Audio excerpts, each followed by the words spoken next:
Hello everyone, welcome to another tutorial on the time response analysis of second order control system when it is subjected to a unit step input function.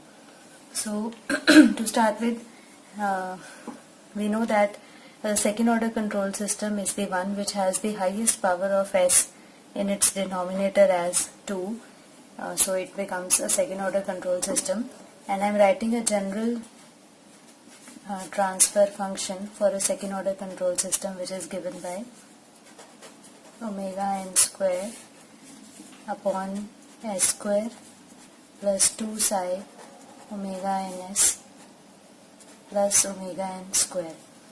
There omega n is the natural frequency of oscillation of a second order control system and psi is the damping ratio.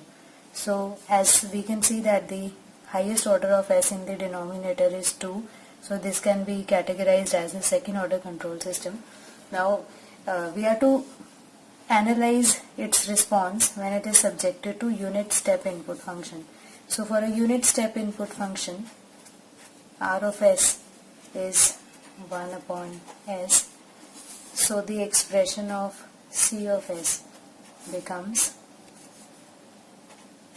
1 upon s into omega n square upon s square plus 2 psi omega ns plus omega n square. Now I'll make some rearrangements in the denominator term so that I am able to convert it into a perfect square. So for this,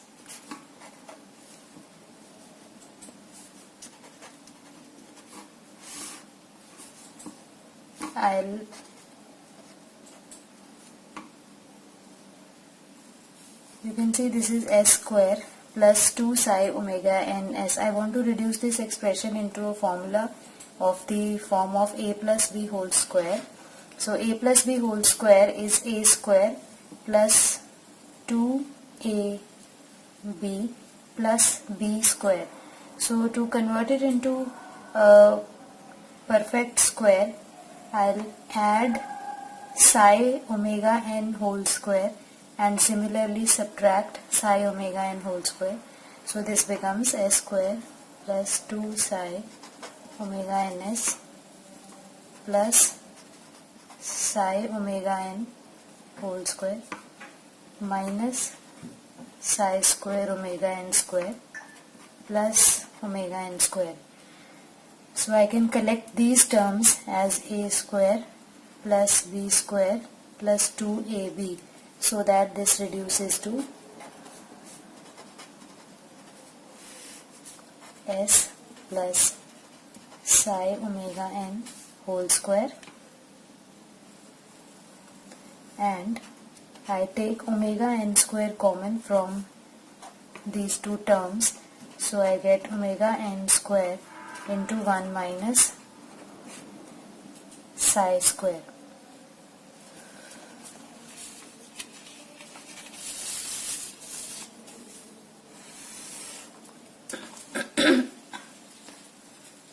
Now I'll reduce this expression into the partial fractions. So reducing into the partial fractions,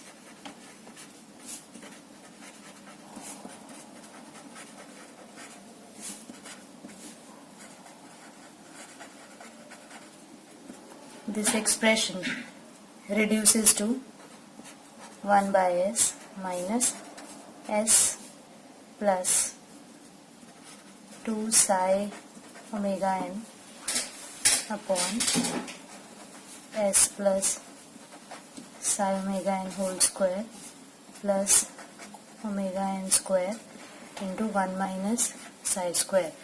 So after reducing it into partial fractions and finding out the values of the coefficients, the expression or the partial fractions formed is this.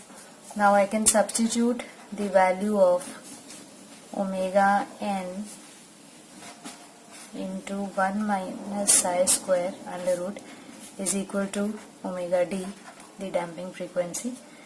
So on substitution, this expression further reduces to 1 upon s minus s plus 2 psi omega n upon s plus psi omega n whole square, plus in place of omega n square into 1 minus psi square I can write omega d square.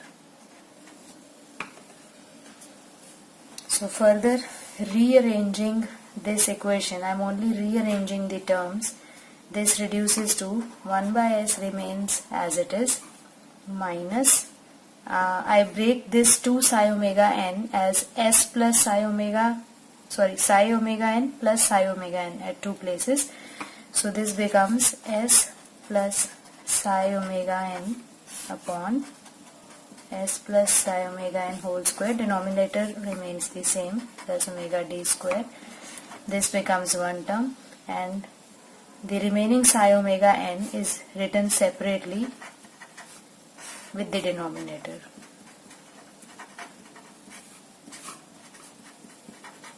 The idea behind separating or rearranging the terms is to get a standard Laplace transform pair, so that when I take the Laplace inverse of this equation to get the value of c of t, I have the standard Laplace transform pairs, so that by inspection I can write its value for the Laplace inverse. So in this case, now we have been able to reduce it into this form, and I can take Laplace inverse both sides now.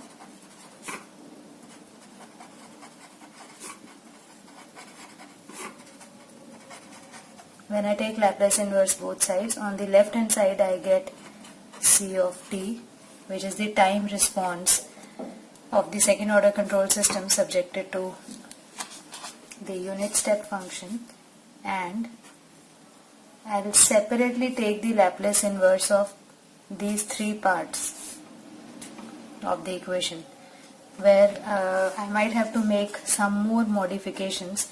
So Laplace inverse of 1 by s is simple, which is 1, and Laplace inverse of s plus psi omega n upon s plus psi omega n whole square plus omega d square is given by e to the power minus psi omega nt into cos of omega dt. This is a standard Laplace transform pair. Now in this case I'll have to make a slight modification, because I require this factor omega d in the numerator, so that I can take it as a standard Laplace transform pair.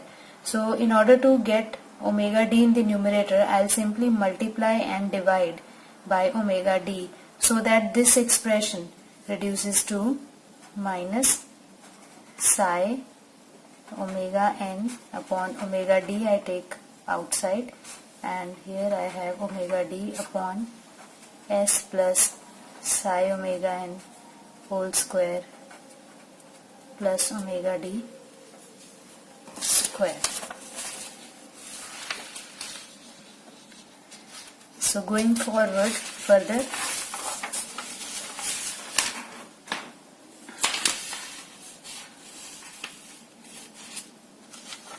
after having reduced this into a standard Laplace transform pair, I can simply write the equation as 1, which is the Laplace inverse of 1 upon s, minus e to the power psi omega nt into cos of omega dt, minus psi omega n upon omega d is a constant term which is taken outside, and the inverse Laplace of the remaining term becomes e to the power minus psi omega nt into sine of omega dt.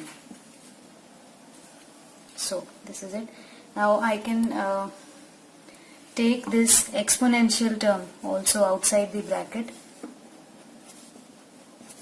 1 minus e to the power minus sine omega, psi omega nt is taken outside, so that I am left with cos omega dt minus psi omega n upon omega d into sine of omega dt.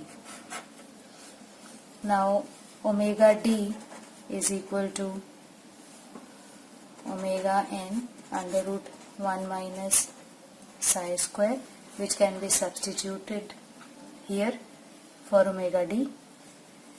So this becomes 1 minus e to the power minus psi omega nt into cos omega dt minus psi upon 1 minus psi square into sine of omega dt. This omega n and omega n gets cancelled in the numerator and the denominator. Now after taking the LCM and taking this under root of 1 minus psi square common, the equation further reduces to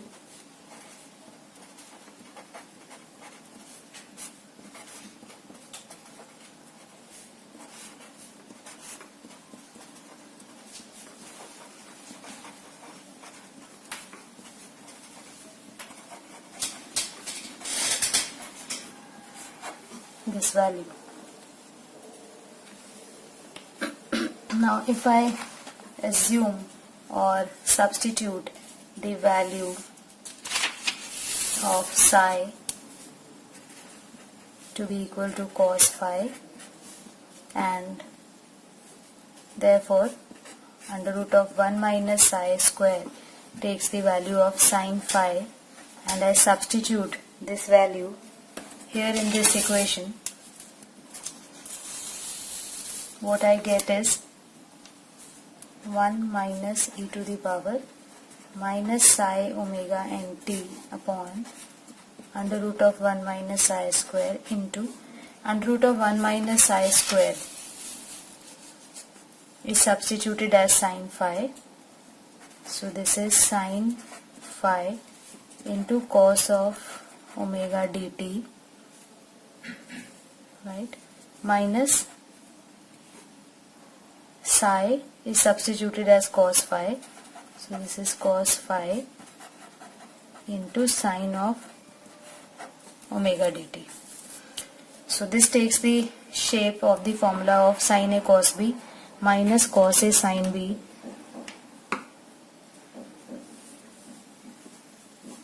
which is equal to 1 minus e to the power minus psi omega nt upon under root of 1 minus psi square into sine of omega dt plus phi.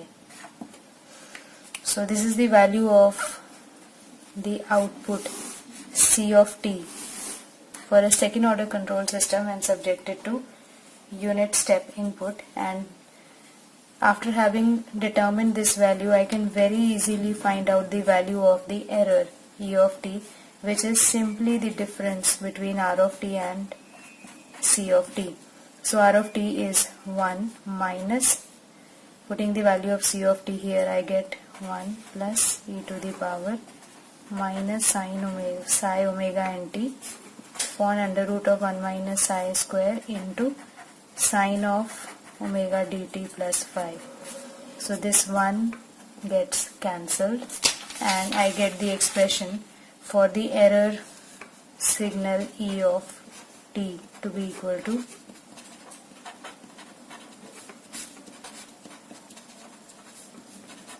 this value.